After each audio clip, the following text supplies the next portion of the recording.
सुरू करू का? सन्माननीय ओमप्रकाश चव्हाण, माझा चांगला आहे. प्रवक्ता भाजप, उपस्थित सर्व ज्येष्ठ श्रेष्ठ पत्रकार मित्र, बऱ्याच दिवसांनी आपली भेट होते आहे. दिल्लीमध्ये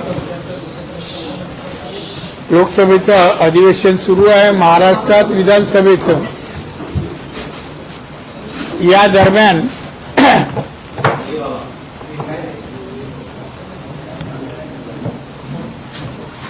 दरम्यान ही मी पत्रकार परिषद आयोजित करायला सांगितलं आणि आपल्याला भेटायसाठी आलेलो आहे. आपल्याला जे काय आपले प्रश्न असतील सध्याच्या राजकारणाबद्दल महाराष्ट्रातले, त्याबद्दल जरूर आपण विचारू शकता. पण मला जे काही इथे म्हणायचं आहे ते आपल्या प्रश्नानंतर मला वाटतं मी बोलावं, सांगावं असं वाटतंय. आणि म्हणून आपण याची जर सुरुवात केली तर बरं होईल असं मला वाटतं. म्हणून आपल्याला विनंती करतोय, आपल्याला काही जर प्रश्न विचारायचे असतील तर सुरुवातीला विचारू शकता.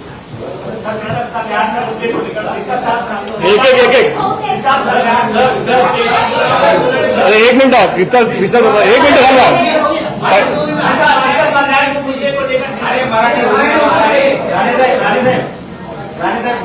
मंत्री नितेश राणेंनी एक आरोप केला होता की उद्धव ठाकरेंनी तुम्हाला 2 फोन दिले होते दिशा सालियन प्रकरणात. हे खरं आहे का? कोणाला दिले? उद्धव ठाकरेंनी तुम्हाला 2 फोन केले होते दिशा सालियन प्रकरणात. उद्धव ठाकरेंनी 2 फोन केले होते तुम्हाला. हो. नितेश राणेंनी सांगितलं. हे खरं आहे का? खरं आहे. थोडं पासून करून सांगा. डिटेलमध्ये सांगा नेमकं काय झालं.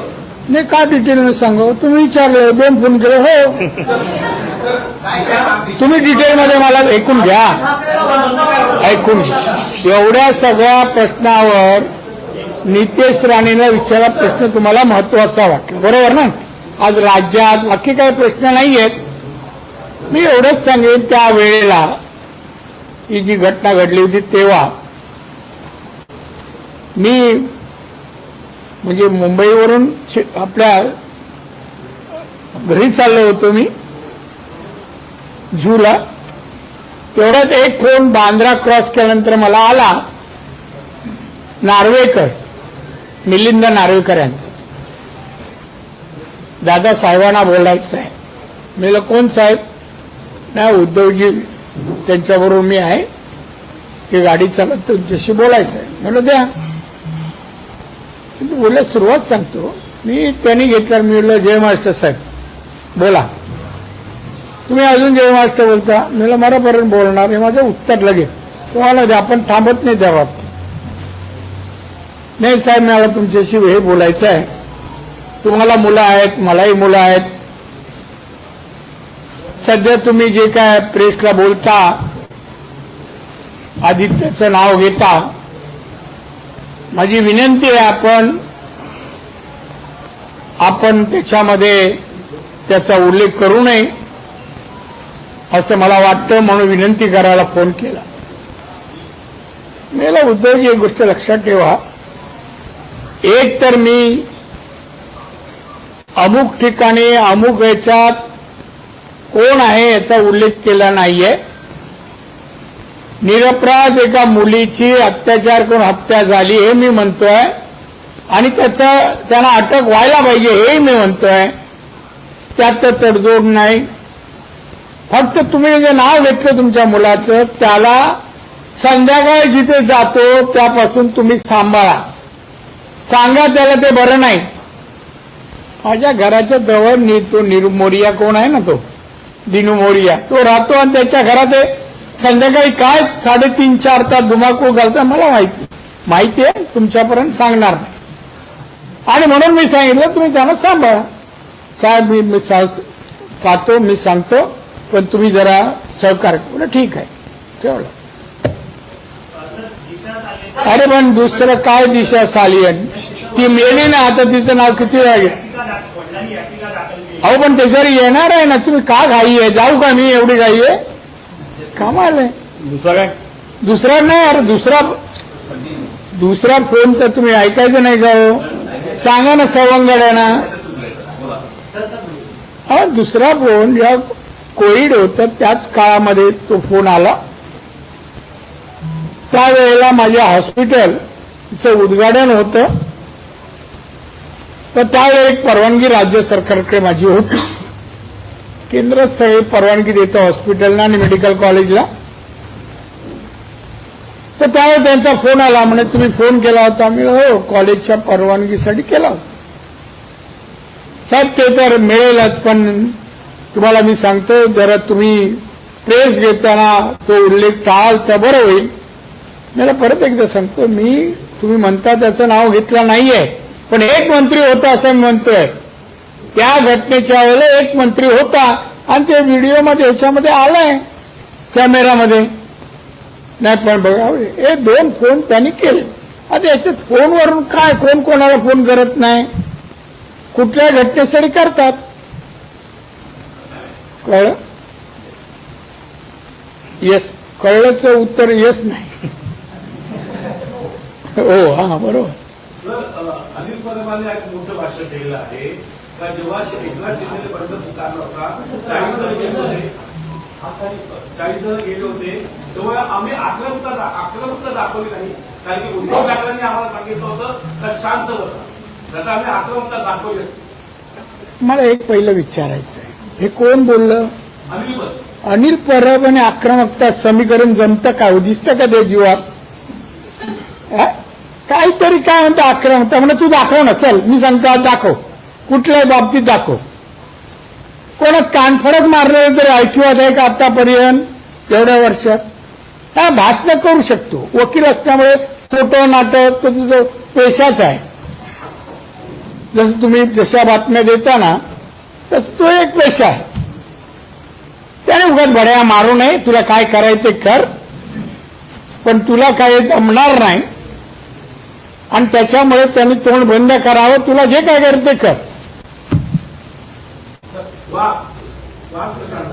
कोण वाद? मासं नीट बोला ना. चित्रवाद प्रकरणामध्ये त्यांनी सांगितलं कोण ते छप्पन ते मला पाहायचं. कोण ते 56 पण ते मला पाहायचं. अरे एक पाहू शकत तू काय 56 पाहतो? ती चित्रा वागलाच, तिला पुरून उर कधी तुला पुरून उरेल ते बघू पाहतो मी.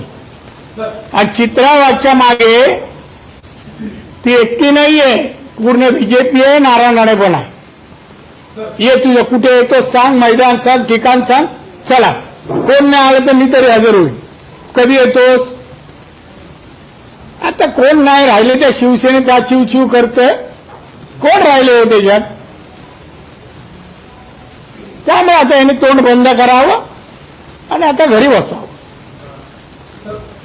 तुम्ही देखील स्वतः तू महाराजांना बघ जर असं महाराज. हा तुम्ही देखील स्वतः मुख्यमंत्री राहिला आहात. खरं तरी घटना घडल्यावर 4-5 वर्ष उलट आहे आणि त्यावेळी ज्यावेळी तुम्ही पूर्ण फॉलोअप घेत होता, तुम्ही देखील सगळ्या तपासाला यामध्ये घेतलं होतं, त्यावेळी संबंधित ज्यांनी आता याचिका केली मुलीचे वडील त्यांनी असं म्हटलं की आमच्यावर दबाव आहे.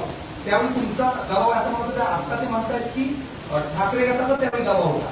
एक वडील म्हणून जी याचिका आता स्वीकारली गेली आहे, त्या 4-5 वर्षामध्ये संबंधित प्रकरण तुम्ही कसं म्हणता? फक्त व्यक्ती म्हणून नाही तर एकंदरीत संपूर्ण प्रकरण आता ऍडमिट झालं. एक तर सांगू, तुम्ही वडील निशांत सतीश सालियन ना, बरोबर ना, त्यांचं ते अपील पूर्ण वाचलं का? हो नाही वाटतो, त्यात माझा काही संबंध नाही. दबाव होता.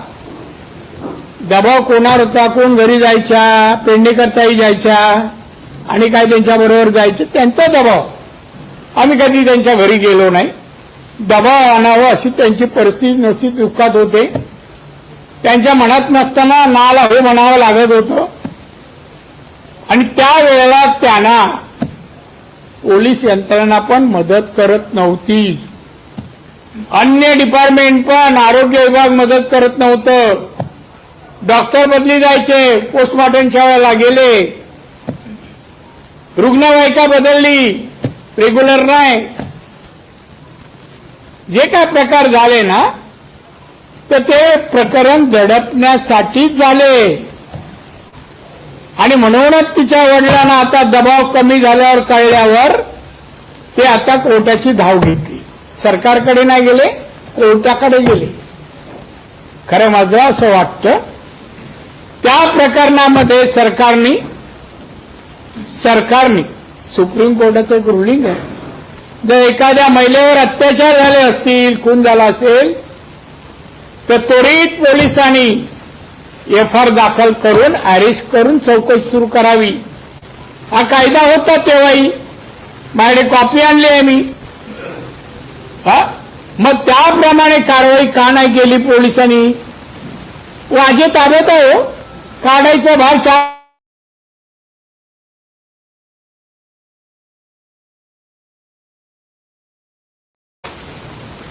माझ्याकडे बघ ना बाबा, असं नको तिकडे बघू नको, म्हणणे अन्याय केल्यासारखं वाटतोय. तर तेव्हा हे सगळं त्यांच्या वडिलांवर कुटुंबावर दडपण होतं. त्यांना कोणाची मदत नव्हती. आम्ही पण तिथपर्यंत पोहोचतो नाही. मला यंत्र ह्याच्यामध्ये हस्तक्षेप नको. नाही तर शेवटी पत्र इथे अमुकाचा राणे नाव दिसलं काय असतं, मग ते जास्त हेडलाईन वगैरे येतात. तेव्हा आम्ही जवळ गेलो आणि त्यामुळे हे प्रकरण तेव्हाही अजूनही त्या दडपणाच्या बाहेर ते वडील आणि आई वगैरे आले नाहीत. आणि म्हणून मी आता या सरकारला सांगेन, आता कोर्ट जे तो निर्णय देईल, पण आतापर्यंत जे एव्हिडन्स आले त्याच्या आधारे एफआयआर दाखल करा, अरेस्ट करा. काय भाषा बदलली हो. आता या 1 महिन्यामध्ये किती फेऱ्या झाल्या मुख्यमंत्र्यांकडे. आणि आता आम्ही नागपूरची कुठेही हे स्टेटमेंट कोणाचं समर्थन दिली नाही. आता आम्हाला द्यायची गरज नाही, मातोश्रीवरूनच कळलं का तुम्हाला कोणाचं समर्थन आणि कसं करतात. हे घाबरू नये,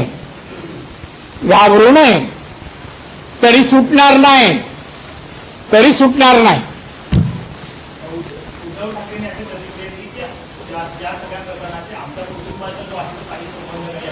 ही प्रतिक्रिया वडील म्हणून दिली आहे, नेता म्हणून नाही.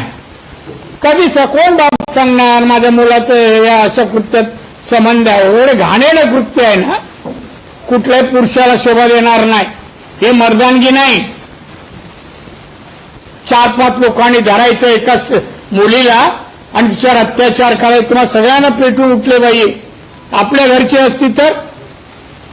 आणि म्हणता आपल्या घरानं कोणाचं भूत आलं का वरून, आणि ह्याचंच नाव का घेतात, याचीच गाडी नंबर का असावे.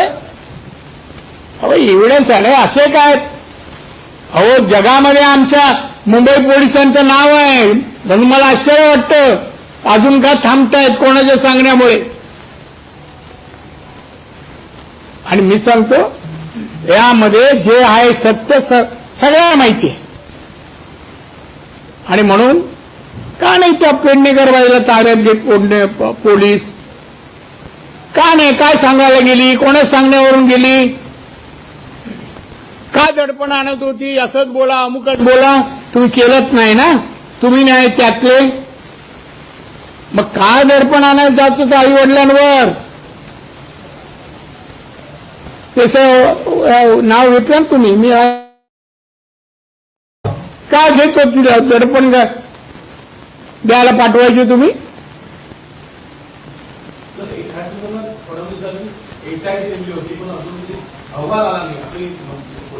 उद्या मुंबईत येतील विचारा. आता मुख्यमंत्र्यांचा एखादा आदेश मी कसं सांगू? तुम्हीच म्हणाल अतिक्रमण होत आहे पदावर. छत्रपती शिवाजी महाराजांचा अपमान जो आहे तो कोरटकर यांनी केला होता. कोरटकर जो आहे तो पोलिसांना अजून सापडलेला नाही. दुबईमध्ये जो आहे तो गेला अशी माहिती मिळते. आणि विरोधकांना असं म्हणतात की सरकारच्या सांगण्यावरून किंवा सरकारने मदत केली म्हणून तो दुबईला पळून गेला, त्याला मदत सरकार.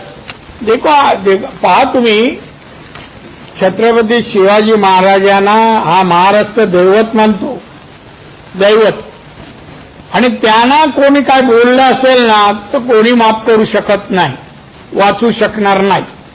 मी सांगतो तुम्हाला, तो किती पळाला ना तरी त्यांनी जे बोललाय त्याबद्दल त्यांना अटक होईल, कारवाई होईल. आणि या महाराष्ट्रात तरी असं बोलून त्याला फिरता येणार नाही.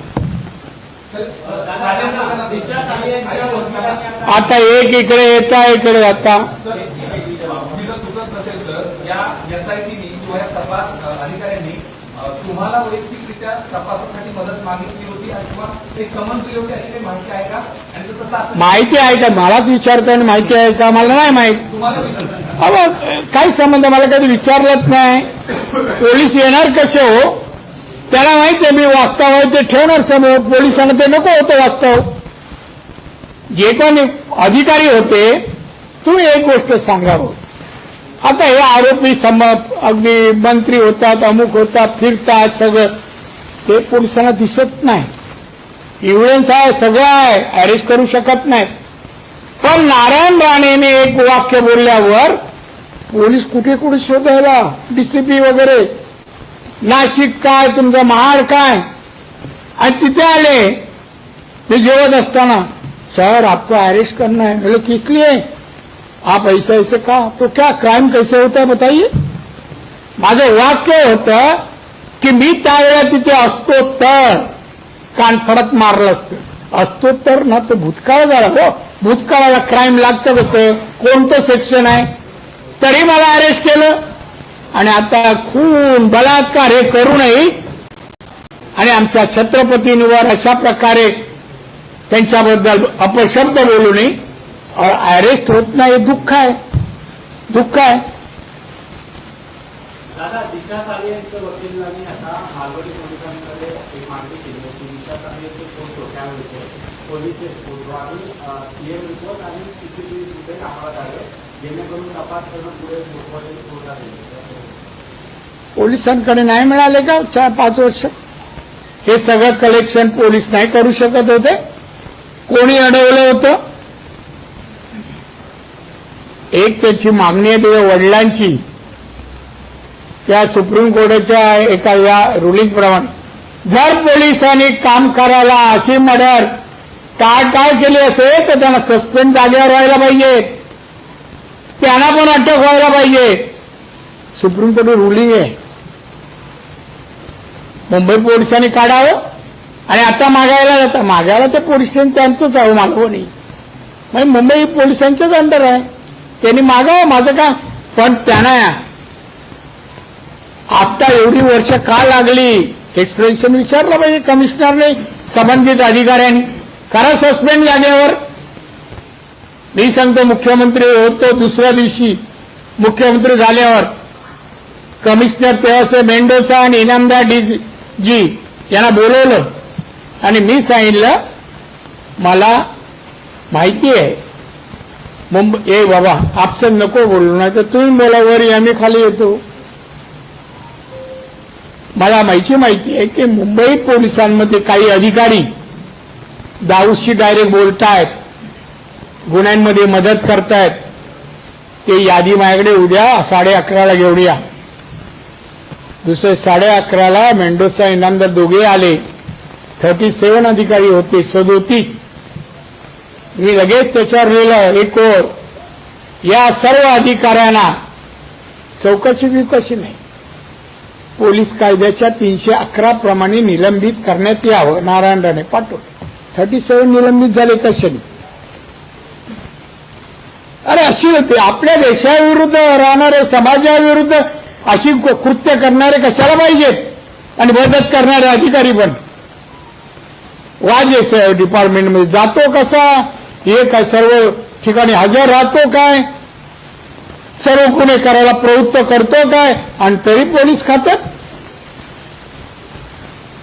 ठीक आहे, अजून सांगा.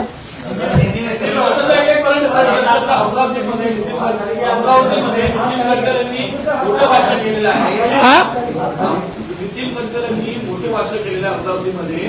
तर जनता हे जातीवाद करत नाही, तर पुढारी हे जातीवाद करतात, राजकीय नेते जातीवाद करतात. ते त्यांना विचारा ना कोण कोण आहेत. यादी विचारा ना. ते मोठे नेते आहेत, ही मोठी नावं घेऊ शकतात. जरा विचारा कोण आहे तसे, आणि त्यांना का ठेवता पक्षात, काढलं पाहिजे ताबडतोब, नाही बरोबर ना. मग राज्यामध्ये ज्या घटना घडतात, नागपूरसारखी घटना घडली, नागपूरमध्ये जी घटना घडली त्यानंतर काँग्रेसचे नवे प्रदेशाध्यक्ष हर्षवर्धन सपकाळ असं म्हणतात की राज्याला पूर्णवेळ गृहमंत्री हवा आहे, देवेंद्र फडणवीसांनी राजीनामा दिला पाहिजे, कारण राज्यात अशा घटना किती दिवस झाले सपकाळांना, नाही दिवस किती, अजून ते जे काय पोस्टिंगचे लिहिलं असेल ना शाही सुकली नाही म्हणा, गप्प बसणं. अजून काय कळलं नाही तुला, राजकारण प्रशासन काय कळलं नाही अजून, मंत्री काही झालं, कशाला बोलतोस, गप्प बस. आणि त्याचे प्रश्न आम्हाला विचारू नका हो, आणि बरंच काय आम्ही काढलं आहे. हे नवशिक्के लोकांचं प्रश्नाला उत्तर काय द्यायची. सतीश सालिया अपने हाईकोर्ट में गए और न्याय की गुहार लगा रहे हैं, न्याय मांग रहे हैं. सरकार उस समय जो महाविकास सरकार की दबाया गया, हमें बोलने नहीं दिया गया 5 साल, अब हाईकोर्ट का दरवाजा खटखटाया है. बोले ना आगे. उन्होंने दरवाजा खटखटाया हाईकोर्ट का और न्याय मांग रहे हैं. हाँ, तो आपका क्या क्वेश्चन क्या है. क्वेश्चन ऐसा है कि अगर इतनी बड़ी वारदात जो हुई है तो पुलिस स्टेशन ना जाकर हाईकोर्ट का दरवाजा खटखटाने की जरूरत पड़ेगी. पुलिस ने अब तक संबंधित जो गुनेगार है उनको अरेस्ट नहीं किया है, इसलिए उनको पिताजी को लगा कि पुलिस से हमें न्याय मिलने वाला नहीं है, इसलिए कोर्ट में गए. उद्धव ठाकरे ने आपको 2 बार फोन किया था, फोन करके नाम ना लेने का आग्रह किया था, वो पूरा इंसिडेंट क्या था, कब कब आपको कॉल आया. अरे अभी मैं मराठी में कहा, आप तो समझते हो. देखिए उद्धव, जरा सुनिए ना. अभी उद्धव ठाकरे, आपका क्वेश्चन है उसका आंसर इसलिए देता हूं कि आपको भी रिपोर्टिंग करना होगा, आपका काम आसान होने के लिए मैं कहता हूं, नहीं तो मैं रिपीट कोई क्वेश्चन का आंसर नहीं देता. मुझे कहना है कि उस वक्त उनका जो पीए है, अभी शायद एमएलए लगता है ना. हाँ, वो पीए बहुत साल पीए था, पीए वो तो पीके नहीं, वो था नार्वेकर. वो गाड़ी में था, उन्होंने मेरे को फोन किया, मैं भी घर जा रहा था, तो मुझे उन्होंने पूछा, दादा उद्धव जी आपसे बात करना चाहते हैं, आप करेंगे क्या. बोले कहाँ है, तो वो बगल में गाड़ी चला. बोले दे दे फोन. और जैसा फोन दिया तो मैं उनको कहा जय महाराष्ट्र साहब. तो वो मेरे को पूछते हैं जय महाराष्ट्र अभी भी बोलते हैं. मैं मरने तक बोलेगा. वो क्या मातोश्री की प्रॉपर्टी नहीं जय महाराष्ट्र, छत्रपति शिवाजी महाराज की प्रॉपर्टी है. तो बोलते हैं मुझे एक आपको कहना है कि आपको भी लड़के हैं, मेरे को भी लड़के हैं, जरा आप जो प्रेस में जो बोलते हैं वो उल्लेख मत कीजिए, इसका मतलब उसका बेटे का नाम नहीं लीजिए. मैं बोला, मैं एक मंत्री बोला, किसका नाम नहीं लिया हूं. मैं बोला एक मंत्री उस वक्त था, वो घटना जो हुई है सुशांत की और सालियन की, उसमें एक मंत्री था और उसका एविडेंस है, कई लोगों ने देखा है उसको, तो हाफ पैंट में देखा उनके बेटे को. तो अभी दूसरे के घर में पार्टी में हाफ पैंट कौन डाल के जाता है. 2 बार यही बात हो गई. मैं बोला आपके बेटे को संभालो, कहाँ शाम के टाइम जाता है 6 बजे के बाद, जरा संभालो ना बस. हाल ही में पिटीशन दायर की है, तो हमने आदित्य से पूछा कि एक बार फिर दिशा सालियान का मुद्दा चर्चा में है, तो आदित्य ने कहा कि वो संघर्ष करने के आदी हैं, मामला कोर्ट में है, उन्हें डिफेंड करने की कोशिश की जा रही है. तो मैं सवाल आपसे ये कहना चाहता हूँ, क्या आपको लगता है कि आदित्य को मीडिया के सामने आकर ये बताना चाहिए कि 8 तारीख जिनकी ये वारदात हुई थी वो कहाँ से स्पष्टीकरण दे दे, ताकि विवादित मुद्दे खत्म हो जाए. किससे अपेक्षा करते हैं. 5 साल नहीं मुंह खोला. एखादा आदमी ऐसी गंदी हरकतें अपने हाथ से हुई पश्चाताप करता है, ये उसमें से नहीं है, ये झूठा आदमी है. क्या बोलता, मैं वहां नहीं था, मैं इधर था उधर था, माँ के पिताजी के घर में था, सब जो उसका ठिकाना था मोबाइल पे उसका लोकेशन आया है, ये कहाँ था. उसके साथ कौन कौन थे, सब पुलिस के पास एविडेंस है। अभी कैसा बोलेगा मैं सच्चा बोलने और मैं अरे छोड़, तू क्या सच्चा बोलता है? पीछे बाला साहब का नाम था इसलिए इतने दिन बिताए, अभी इसके आगे चलना मुश्किल होगा। अभी चलना नहीं था, अभी तो सब झूठा बात करते हैं और आप उसकी बातें क्यों पूछते हैं उसको? कोई चोर को बोलेगा तू चोर है, कबूल करते है क्या? तो हम बोलेगा तू कह रहे बलात्कार किया, वो कबूल नहीं होगा, उसके काबिल भी नहीं है वो। समझा ना समझा? लास्ट का सर, दिसंबर 2023 में जब गृह मंत्री देवेंद्र फडणवीस जी थे, दिसंबर 2023 में जब गृह मंत्री देवेंद्र फडणवीस जी थे, उन्होंने एसआईटी भी फॉर्म की। उस दौरान एसआईटी ने कई बार नीतीश राणे को बुलाया था क्योंकि उन्होंने अपनी प्रेस कॉन्फ्रेंस में सबूत होने का दावा किया था, लेकिन वो कभी गैर एसआईटी के सामने सबूत नहीं रखे। इसके पीछे की क्या वजह? पीछे कुछ नहीं, आगे कुछ नहीं है। पुलिस का काम में इंटरफेयर नहीं करना, ये हमारा रिवाज है। रानी फैमिली उनको कहा तू बीच में मत जा, पुलिस के पास एविडेंस नहीं, तो क्या करता है पुलिस? हम क्यों बने विटनेस? इसलिए नीतीश ने उधर वो पेश नहीं किया जो एविडेंस करना था। तो अभी भी है, ऐसा छुपा नहीं है, पुलिस के पास भी है। अरे सुशांत की मर्डर उनका नौकर सावंत के सामने हुई, वो सावंत को क्यों ने बयान लिया? उनके घर में नौकर सावंत है, खेरवाड़ी में रहता है, सिंधुदुर्ग का लड़का है वो, इतना भी डिटेल बोलता हूं। उसने अपने मोबाइल में कवर किया उसकी मर्डर करते वक्त रस्सी से ये देने के वक्त। ठीक है सर, आपने जिस तरह से कहा कि सबूत जो था वो पुलिस को इकट्ठा करना चाहिए, नीतीश राणे जी के भी पास है, लेकिन वो क्यों दे पुलिस को? लेकिन भविष्य में अब कोर्ट में जब मामला चल रहा है, कोर्ट में वक्त आएगा हम लोग देंगे, जो भी हमारे पास है 100% सहयोग करेंगे। 100% पुलिस को, महाराष्ट्र सरकार को, देवेंद्र फडणवीस के सरकार को मदद करेंगे। सर, फरवरी 26, 2022 के समय दिशा सालिन के पिता ने खुद नीतीश राणे से शिकायत दर्ज कराई थी मामले में कि वो जिस तरह के एलिगेशन लगा रहे, क्या उस वक्त उन पर दबाव था? किसपे? नीतीश राणे के खिलाफ ही शिकायत थी। तो दबाव किसके पर? दिशा सालियान के पिता पर अरे होगा ही ना, उनके कब्जे में बेचारे थे वो, उनके कब्जे में थे। जो भी अब तक उनके ऊपर उन्होंने जो कहा है, अपने डायरी भी बनाई ना पुलिस लोग ने, वो जो कहा है वो सब दबाव के कारण, आजू बाजू में सब होने के। ये ताई उधर ही बैठने की, महापौर मुंबई की, मुंबई का ख्याल रखने का वो मातुश्री का रखती थी, समझे? सर, आणखी एक मुद्दा सर, नागपुर की हिंसा जो थी उसमें अब बांग्लादेश के कई अकाउंट्स की डिटेल आ रही है कि बांग्लादेश से कुछ ऐसे सोशल मीडिया ऑपरेट किए जाते थे जिसकी वजह से लोगों को बरगलाया गया, भीड़ इकट्ठा हुई और उन्होंने हिंसा की। उसके बाद एक नई लिंक आ रही है जो मालेगांव तक जा रही है। इस पूरी घटना को, इस कॉन्स्पिरेसी को आप किस नजरिए से देखते हैं? आपकी भी बात हुई होगी। मैं उस मामले के बारे में बात करना नहीं चाहता हूं। पुलिस जांच कर रहे हैं, कौन जिम्मेदार है, उनको पकड़ने, कई लोग को भी अरेस्ट भी किया है। पुलिस का काम होने दे, फिर पुलिस जो नहीं कर सके तो वो जानकारी हम बाहर नागपुर में जाके देंगे, तब आपको भी पहला बोलेंगे हम नागपुर जा रहे हैं। सर, अजित पवार ने इफ्तार पार्टी रखी थी, उस इफ्तार पार्टी में उन्होंने ये बयान दिया कि मुस्लिम लोगों पर अगर कोई भी बुरी आंखें डालेगा तो हम उसकी आंखें निकाल लेंगे।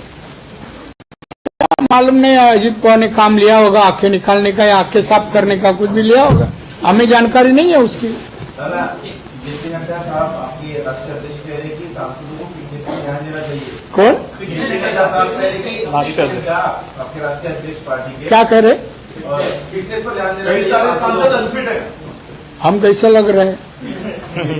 हम अभी भी 65 kg वजन है, हम 1 किलो भी बढ़ाते नहीं है और बहुत सालों से है। आप लोग तो मालूम है जैसे कि वैसा हो।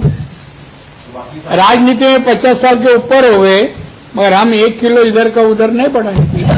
आप लोग के लिए हो, सभी को। नहीं, मैं दीक्षित डाइट करता हूँ, राजकुश ने खाने का ख्याल रखता हूँ, मैं सब स्टीम खाता हूँ, मसाले का कोई नहीं चीज का।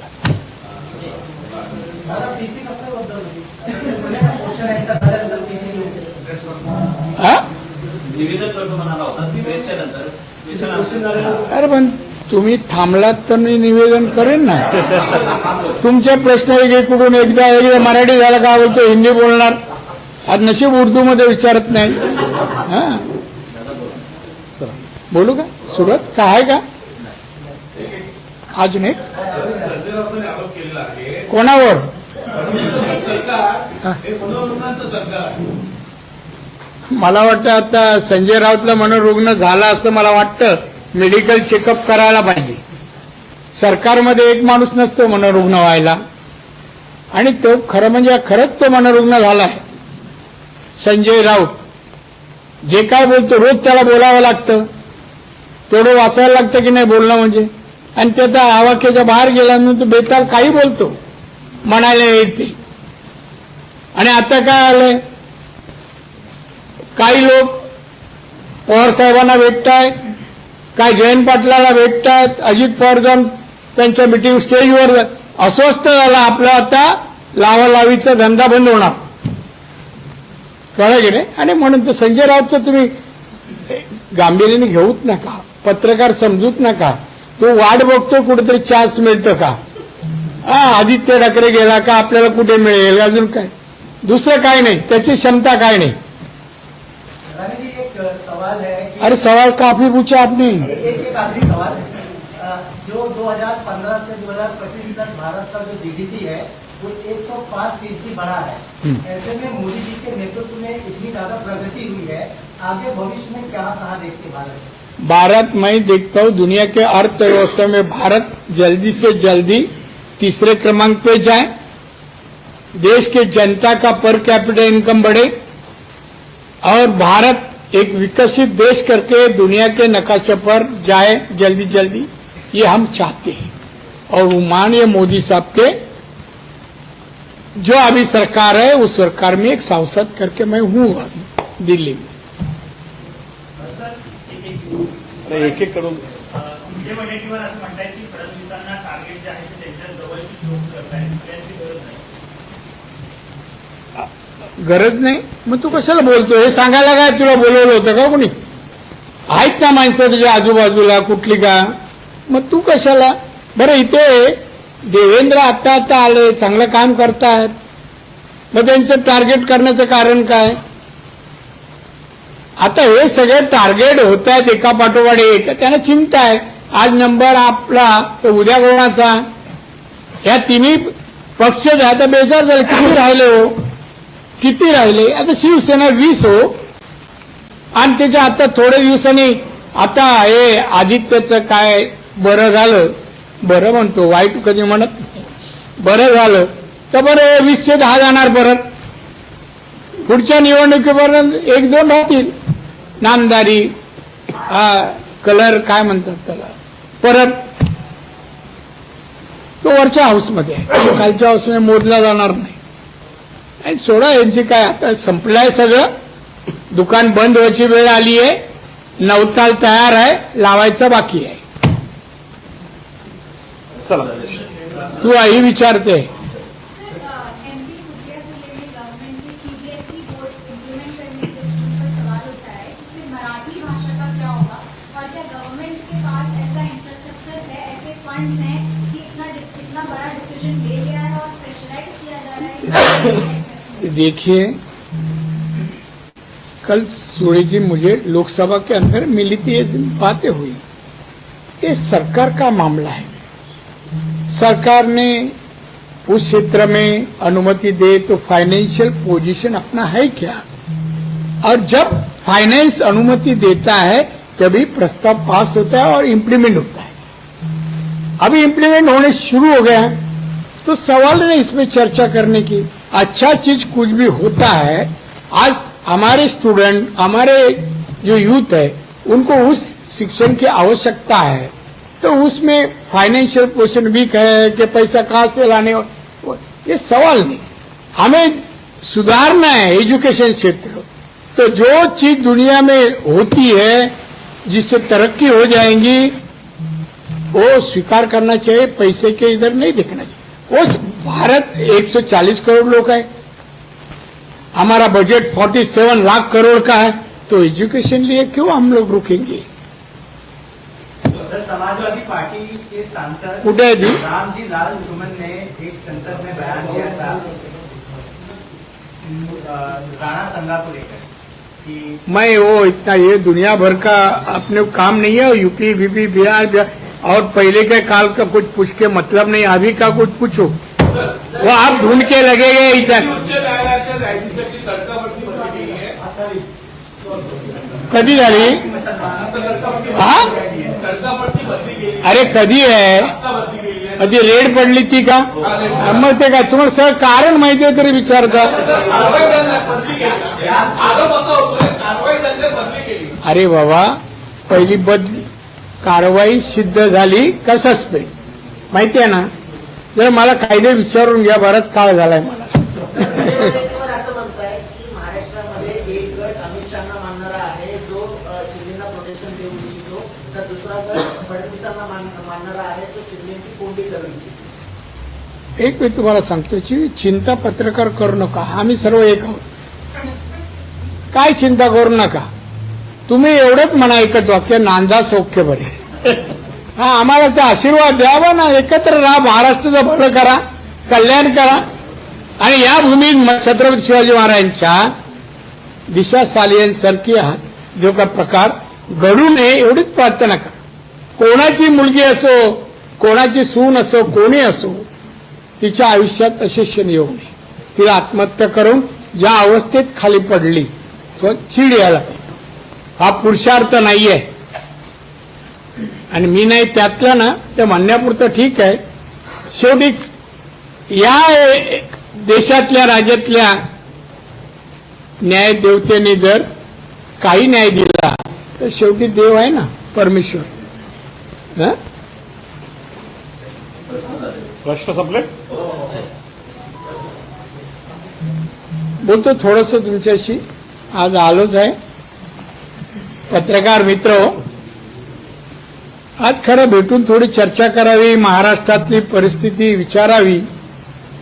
कारण मला केव्हा तरी यायला मिळतं, आल्यानंतर काही दिवस मुंबईत, काही कोकणात असं फिरावं लागतं आणि बाकी दिल्लीत. महाराष्ट्राची परिस्थिती, कारण मी महाराष्ट्रात गेले मोर दॅन 55 वर्ष तरी मी महाराष्ट्रात काढली. 11वं पद माझं हे आहे. राजकारणातली सगळी पदं मिळाली, एक गव्हर्नर नाही आणि एक विधानसभेचा अध्यक्ष सोडला तर बहुतांशी पदं मिळाली. आणि या पदावर काम करताना मी महाराष्ट्र जवळून पाहिलंय. इथली जनता, इथले धर्म, इथल्या जाती सर्व पाहिलंय. मी जातपात तसा मानणाऱ्यापैकी नाही आहे.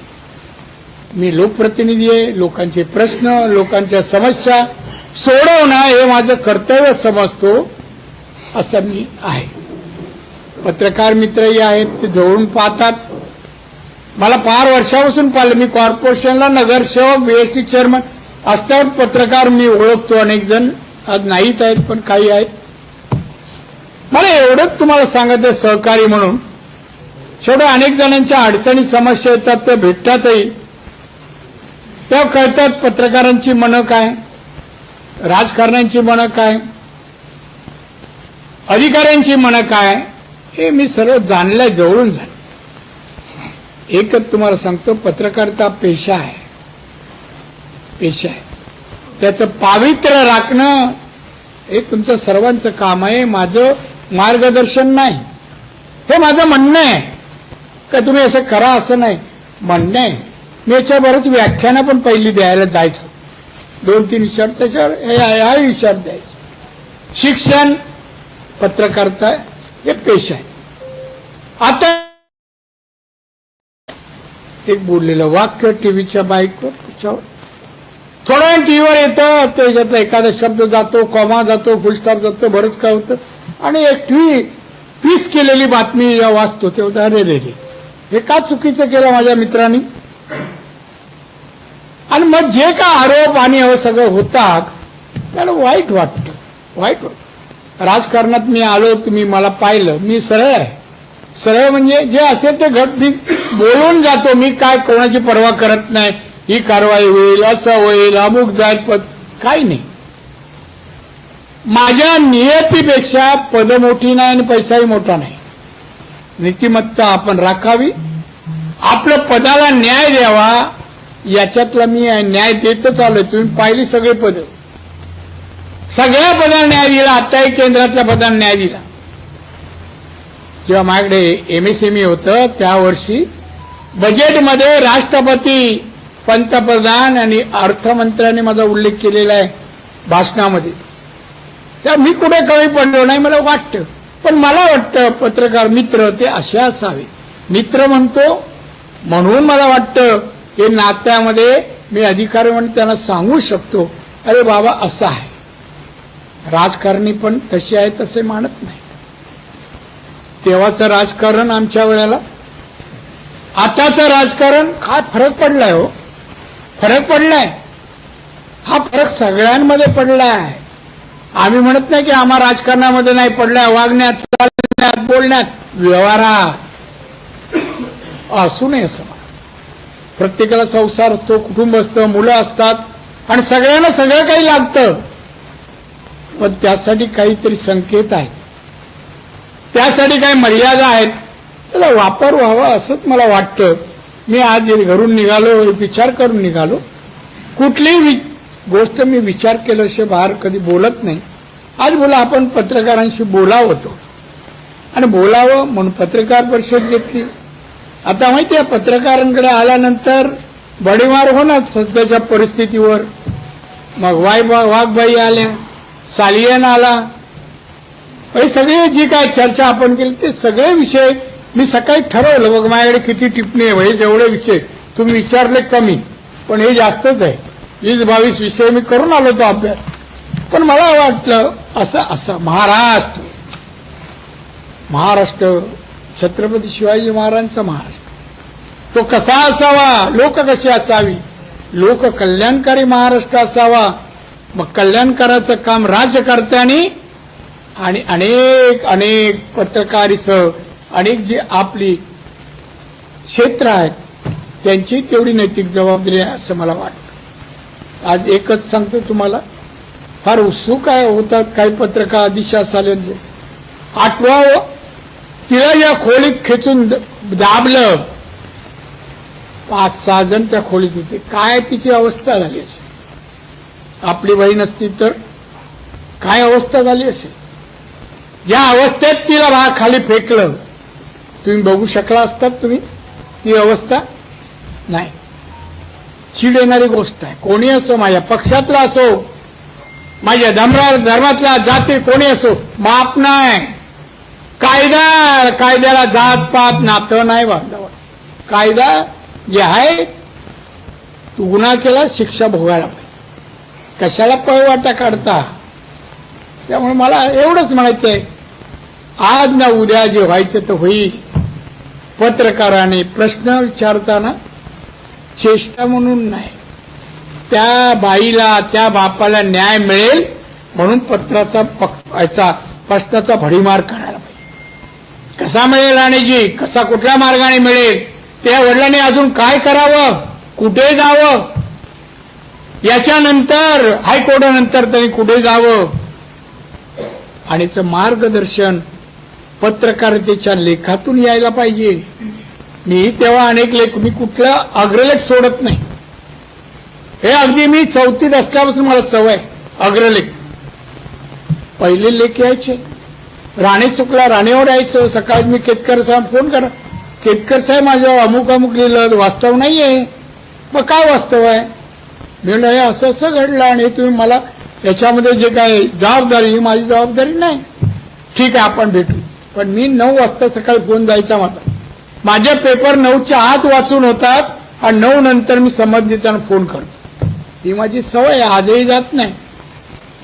आणि म्हणून आपल्या चांगल्या सवयी लोकांपर्यंत पोचवाव्या, समाजापर्यंत पोचवावं हा मी प्रयत्न आज आहे, उद्या नसेल. पण नसलो तरी कार्यरूपाने राणे असे होते, सांगायला काहीतरी तुमच्याकडे विषय असला पाहिजे म्हणून बोलण्याचं प्रयोजन मी केलं, अन्यथा काही नाही.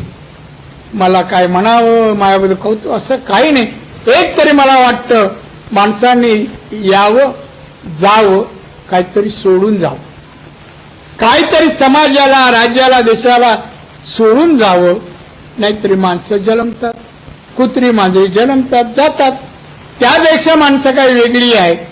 त्यांना डोकं आहे, मेंदू आहे, विचार आहेत, हातपाय, हालचाली आहे, कृती करू शकतो. आणि याची समाज आणि देश वाट पाहतो. आणि त्यापेक्षा इतिहास वाट पाहतो. इतिहास जास्त वाटत नाही ना मी जास्त बोलतोय, कारण तुम्हाला सगळ्यांना कधी बातमी देतो असं होतं मला माहिती आहे. आणि म्हणून आज भेटलो तुम्हाला, मला बरं वाटलं. सगळे भेटतात, काही काय आहे सिनियर, मला बरेच वर्ष ओळखणारे, दादा तुम्ही कशात काय, मी विचारते, बरं वाटतं. शेवटी माणूस आहे, माणूस समस्या, अडचणी, सुख, समाधान सगळंच असतं. पण त्याला प्रत्येक वेळा वाटतं आपल्याला कोणतरी विचारावं. आणि सगळ्यांनी करत राहा. काम करा, पत्रकारिता असं कोणतंही, पण अति चांगल्या मूडमध्ये आनंदाने करा.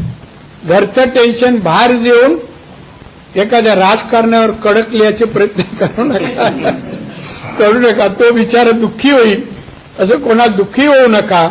चांगलेच मराठी कोशातले शब्द फेका, हिंदीतले शब्द फेका आणि त्याला अरे वा माझ्याबद्दल लिहिलं, मी याहीपेक्षा चांगलं वागलं पाहिजे असं त्यांना वाटावं. अशा जोगं अशासारखं लिहित जाल अशी अपेक्षा करतो.